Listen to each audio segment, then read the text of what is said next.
You could say Matthew was a pretty emotionally traumatized kid, thanks to his parents as it usually goes. Domestic violence with bloody noses and broken fingers is obviously something horrific.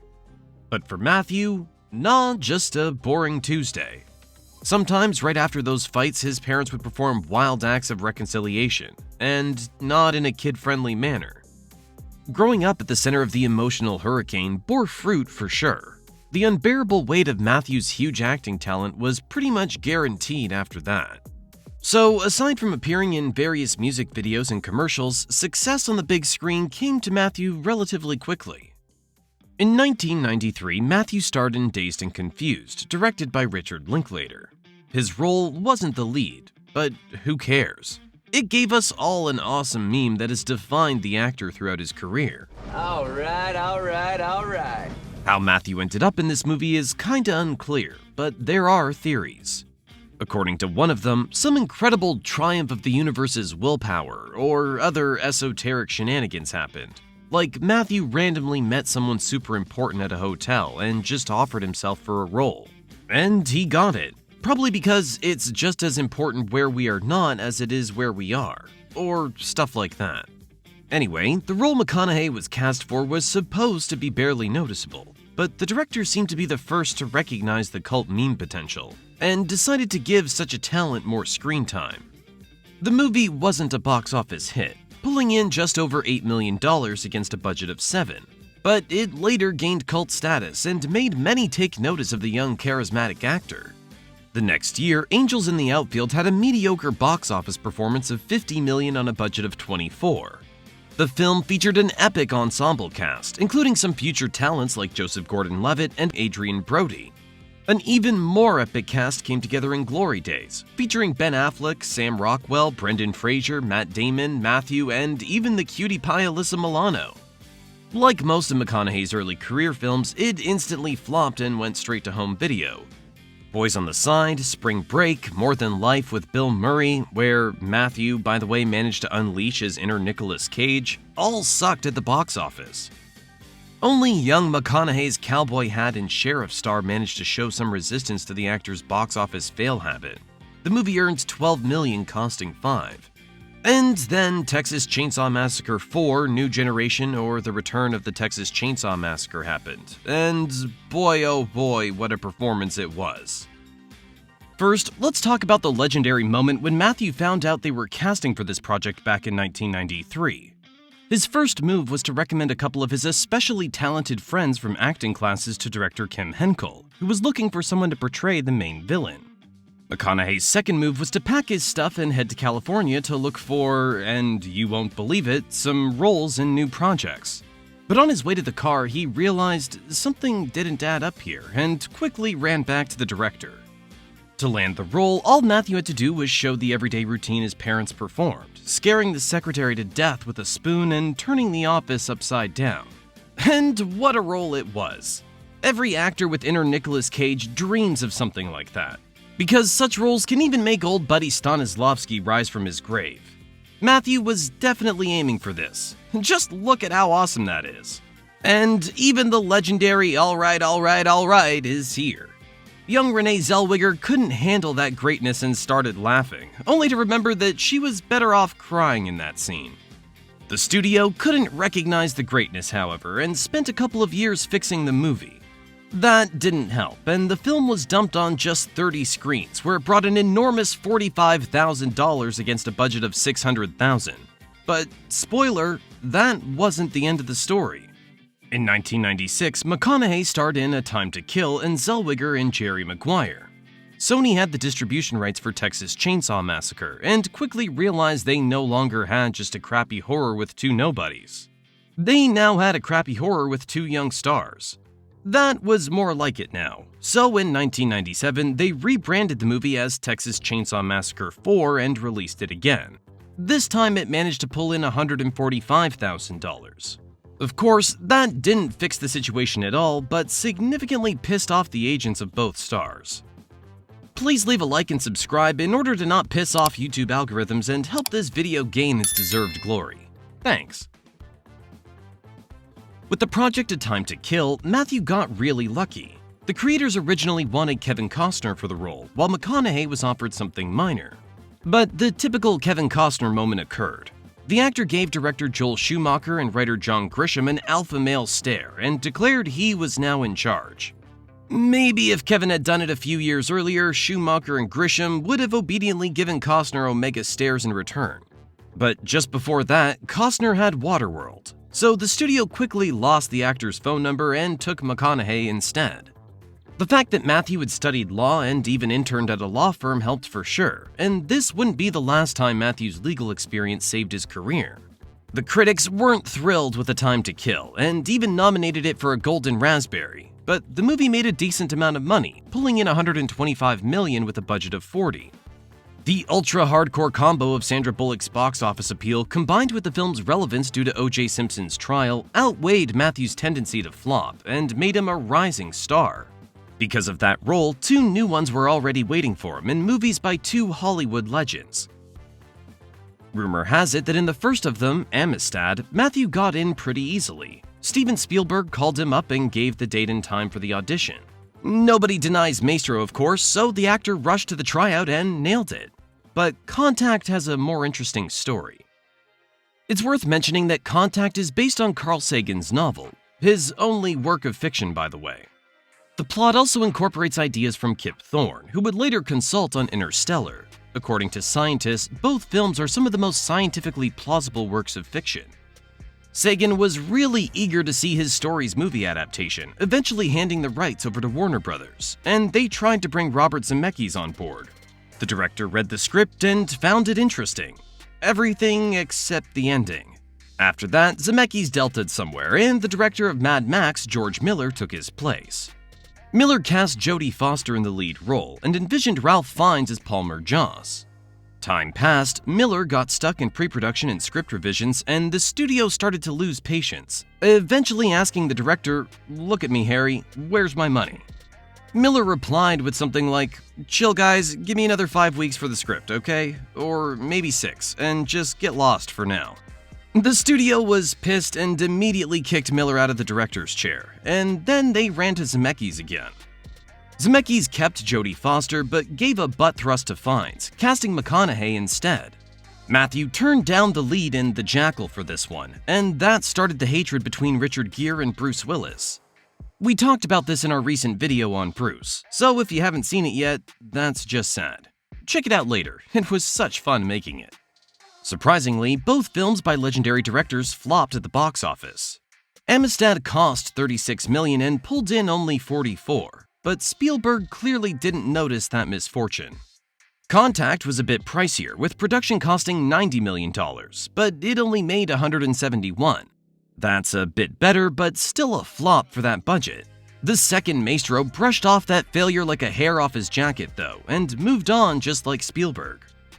It wasn't just the reputations of both directors. Amistad and Contact received great reviews from critics. Contact even made it into Roger Ebert's greatest films list. So everyone involved didn't lose anything. They only gained points, Matthew included. The following year, director Richard Linklater, who made Dazed and Confused, decided to release another iconic movie, The Newton Boys. But it didn't become one and couldn't even recoup its budget. The same fate befell McConaughey's next project, EDTV. By then, director Ron Howard was already an influential figure in Hollywood with Apollo 13 and A Beautiful Mind under his belt. Plus, McConaughey was gaining popularity, so the project was given a hefty budget of $80 million. This movie probably could have been successful. But first, just a few months prior, The Truman Show was released. It had a similar plot, did great at the box office, and received critical acclaim. Second, EDTV faced tough competition from comedies like Forces of Nature with Bullock and Affleck and Analyze This with Robert De Niro. They took the first and second spots at the box office. It's hard to call any of these films commercially successful, though. Just a week later, The Matrix by 2 suspicious directors hit theaters. It sucked all the money out of audiences' pockets, leaving the other films itching neurotically for a whole month. EDTV became one of those flops, making only $35 million against the budget of $80. In 2000, Michael Douglas dropped out of U-571 because of his appetite, so McConaughey stepped in. Previous failures had smacked Matthew's career, and he agreed to jump into this film for just $1 million. There was a funny twist in this one. Test screenings caused such severe stomach cramps among viewers that they had to cut it and change its rating from R to PG-13. This move allowed U-571 to earn $128 million against a budget of $62. Hardly a success. However, without the rating change and without McConaughey's modest fee, things would have probably been a lot worse.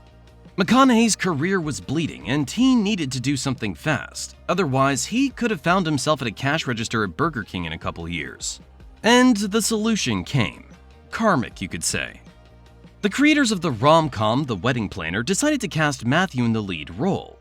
It was a strange choice. McConaughey hadn't really done comedies like that before, but it was Matthew's personality that played a role. At that time, tabloids were full of articles about his latest hookups or how he'd accidentally flashed his bare balls somewhere.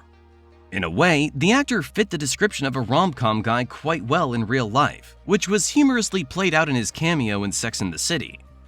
McConaughey wasn't eager to play in a crappy rom-com though, so to heal some pain in his butt, the actor asked for a fee of $5 million, a record for him at that time.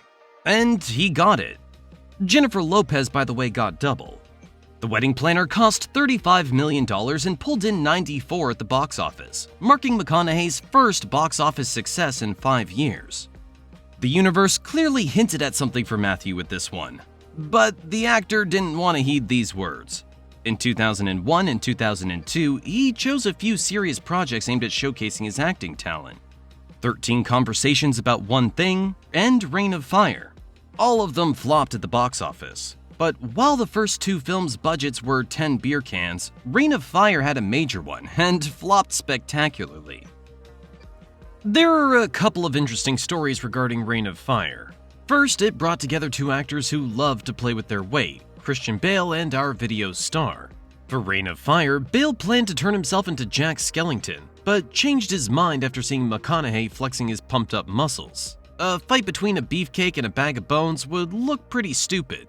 No need to worry too much about Christian, though. He'd later get his chance to starve himself for the role of the Machinist in 2004. By the way, if you want a video about Christian Bale, let's show him some love and collect 10,000 likes, shall we? A fair deal. What do you say? So, back on track. The second interesting thing is that before filming, the producers of Reign of Fire instructed the entire cast to refer to Matthew not by his real name, but only by his character's name, Denton Von Zandt. And not just on set, but anywhere, even during a random encounter somewhere in a pub. Alexander Siddig took this with humor and asked Matthew to call him Elvis in return, but Matthew didn't catch on for whatever reason. The film didn't stand a chance at the box office against Men in Black 2, Road to Perdition by Sam Mendes, and K-19, and it dropped out of the top 10 after just 3 weeks, earning $82 million on a budget of $60. Feeling that Matthew ignored the first hint, the universe decided to give him a second one, with the rom-com How to Lose a Guy in 10 Days. It was commercially successful, earning $178 million with a budget of $50. At this point, Matthew probably noticed something and signed on for Sahara in 2005. This unfortunate miscalculation led him to perhaps the most frustrating failure in his career. On the surface, Sahara looked super hot. Kinda sorta Indiana Jones with a strong background of 20 novels and a clear setup for an endless franchise. The project was an adaptation of Clive Cussler's series of novels. The writer vowed to avoid his book's adaptations, but when billionaire Philip Banchitz threw $10 million at him and promised creative control, Cussler's heart melted. This is considered one of the main problems with the film, which led to all the mess. Cussler and the producers constantly clashed, everything from the script to the casting. For instance, the writer really wanted to see Hugh Jackman in the role, while the producers wanted Tom Cruise. Cussler marked the producer's suggestion, saying that pocket-sized Cruise would surely be blown away somewhere by the sandy winds, and a more imposing guy is needed. Nobody wanted to direct the movie. Directors were disappearing with Quicksilver's speed after hearing the project's title. So in the end, they chose the son of Disney's CEO Breck Eisner, who had only directed a couple of episodes for TV shows before. The studio threw $80 million at the newbie director, writer, and producer who had constant catfights.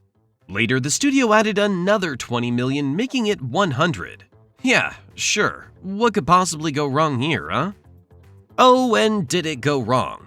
Everything from expensive bribes to Moroccan officials for filming in local reserves, to a $2 million plane crash scene that was supposed to be the cherry on top, but ended up being useless garbage after countless rewrites. All these misfortunes caused the film's original budget to swell from $80 million to $160. For McConaughey, this was his most expensive project at that point, which could not only bring him a franchise, but also solidify his status as a comedy adventure star. So the actor did everything he could. He traveled all over America with a promo tour in his van, performed his own stunts, and endured all the hardships along with the crew. This included sandstorms, locust infestations, and disease outbreaks. It felt like there was some kind of bloody curse hanging over the film. The movie pulled in $119 million at the box office against a budget of $160. It's not like it went unnoticed. It opened at number 1, bumping Sin City off the pedestal. But the following week, its earnings began to dive. That was just not enough for a blockbuster. Interestingly, the studio didn't suffer much from it. Most of the funds came from a private investor who ended up losing $80 million by estimates. Such a failure obviously left no chance for a franchise. As if that wasn't enough, the pissed-off writer sued the film's producer Anschutz, the very billionaire who had bought the rights from him. Kussler claimed he got screwed, having been promised creative control over the movie, but butthead screenwriters turned his masterpiece into a freaking circus with running idiots in the desert. Sahara's flop hit McConaughey's career hard. That same year, he sank with Two for the Money alongside Al Pacino, who was also enduring a freaking flop marathon at the time. And once again, a rom-com came to McConaughey's rescue: Failure to Launch. But while the film turned a profit, it didn't nearly make as much as expected. And the sports drama We Are Marshall grossed less than its production budget, leading McConaughey to such a position where he didn't get serious film offers anymore at all. In 2008, the actor decided to give the comedy-adventure genre another shot and signed on for Fool's Gold. But it sank to the bottom of the Mariana Trench, earning only $11 million with a hefty budget of $70. The only success during this time was Tropic Thunder, but no one really paid much attention to McConaughey there. All the accolades went to Ben Stiller, Tom Cruise, and Robert Downey Jr.'s blackface. The next year, Matthew played in yet another rom-com, Ghosts of Girlfriends Past, which made $102 million costing $38. It was fine, but there was a catch. The ratings from audiences and critics were crap, so stinky that it looked like McConaughey's lifeline of rom-coms was starting to deflate. Matthew felt he became a one-role actor and played another chick magnet with a pained expression on his face, barely hidden. So that was it, and the actor decided to take a break from such roles. But since he didn't have any others that were coming his way, this turned into a 2-year full stop. During that time, McConaughey was thinking about quitting Hollywood, the meaning of life, and finding a new calling. Maybe a conductor or a nature guide in Africa, where he went looking for a spiritual level up or something. According to the actor, he even had to turn down a role in a rom-com that promised him over $14 million. Such willpower triggered a tectonic shift not only in the actor's mind, but also throughout all of Hollywood. Just like it usually goes in a big village, everyone quickly learned about his refusal. But jokes aside, it's really unclear what came first, the chicken or the egg here. If McConaughey had only been offered comedy roles in recent years, now it seemed like the producers were encountering a changed actor IRL and realized, like, comedy? Really? No shit. For this Mr. Melancholy, who's spitting out 10 philosophical statements per second? So in 2010 and 2011, McConaughey found himself in several serious projects. In 2 of those films, he was practically working for food, something he'd previously tried to avoid. These films were the low-budget Bernie and Killer Joe, and both performed poorly financially. Killer Joe didn't even get a wide release. But it all came together for Matthew with The Lincoln Lawyer. Lawyer. You get it, right? The actor was paid $3 million for this movie. Not comparable to the $8 million for Sahara, but definitely not working for food. The box office for The Lincoln Lawyer didn't exactly break any records, but it received great reviews from audiences and critics, and Matthew's dramatic side was noticed, not only just by them, but by one important mystic as well. There were expectations that McConaughey would get nominated for something sweet like a Golden Globe. But the movie came out right at the start of 2011, so by awards season, it just slipped everyone's minds. The following year, Matthew solidified success with the film Mud, which made $33 million against a budget of $10 million. It also received a bunch of awards, 20-minute standing ovations at the Cannes Film Festival, made it onto Pedro Almodovar's list of favorites, and caught the attention of another master of complex storytelling. Another movie in this period, The Paperboy, was directed by the same guy who had previously delivered the Oscar-winning Precious, and also aimed at awards. But no money, nor prizes. Instead of this one, another project during that period nailed it, a comedy, Magic Mike. The film pulled in $167 million with a budget of just $7 million, which is insane even for Matthew's abs. The year 2013 became karmic for McConaughey. If you look closely at the production dates of the films from what's known as the McConaughey's, you'll notice that they were all made in 2013, with just a slight overlap into 2012 for Dallas Buyers Club. That became the first in this glorious row. For this film, McConaughey didn't even ask for food, because to participate, the actor needed to shed 20 kilos. Matthew doubted at first whether it was worth putting himself through such a nightmare, but the urge to show everyone what a Christian Bale he was overpowered that. Only $5 million was collected for the project. It was so low budget that during filming, some scenes were dropped and parts of the script rewritten. Usually, such gymnastics lead to a pile of crap instead of a movie, but this time, things turned out differently. The film made 11 times more at the box office than what was spent on it. But more importantly, Dallas Buyers Club became the first of Matthew's films that had everyone buzzing about his performance and questioning where such an unbearable talent had been hiding for so long. Interstellar and True Detective came along shortly afterwards, but were also filmed in 2013. It's believed that the Oscars and Golden Globes for Dallas Buyers Club received by McConaughey in 2014 were a tribute to all his acting achievements from 2013, including True Detective. If you look closely at his roles, you can see that the character types McConaughey plays in these movies are similar. Sad, self-destructive cowboys who push through some existential bullshit and learn how to live in peace with themselves in the end. It's not like this character type was completely new, but McConaughey managed to nail it, probably because of his own struggles with destiny, greater meaning, and bills and shit. Well, in short, McConaughey was playing a current version of himself, again. The only outsider's the Wolf of Wall Street, but to be fair, the film isn't really about Matthew. It's more about DiCaprio's usual hysteria on screen and the rising star Margot Robbie. McConaughey was basically a fun addition to the film and, according to rumors, nailed the role mainly with improvisations. The famous scene where he beats his chest was actually a warm-up exercise Matthew did before filming. DiCaprio noticed it, got excited, and advised the actor to repeat that on screen, and it paid off. The movie earned a solid $407 million with a budget of $100 million and received a tornado of love from critics. The most commercially successful film for McConaughey was Interstellar, of course, where he once again played a southern guy with an uneasy fate. Such a complicated one, actually, that he found himself in space, literally becoming a space cowboy. But the space rodeo on a black hole wasn't the main feature of the movie. It was Matthew's acting performance. Now as a father, and it was glorious. Interstellar was originally supposed to be directed by Steven Spielberg, who hired Christopher Nolan's brother Jonathan as a screenwriter. But then Spielberg delted somewhere and Jonathan brought Christopher into the project. Thanks to him, Matthew was on board too. This actually happened before Dallas Buyers Club. It was Mud that impressed Nolan.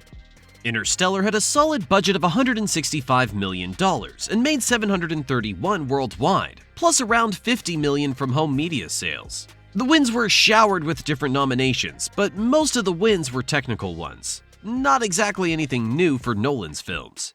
Inception faced the same fate and The Prestige got nothing at all.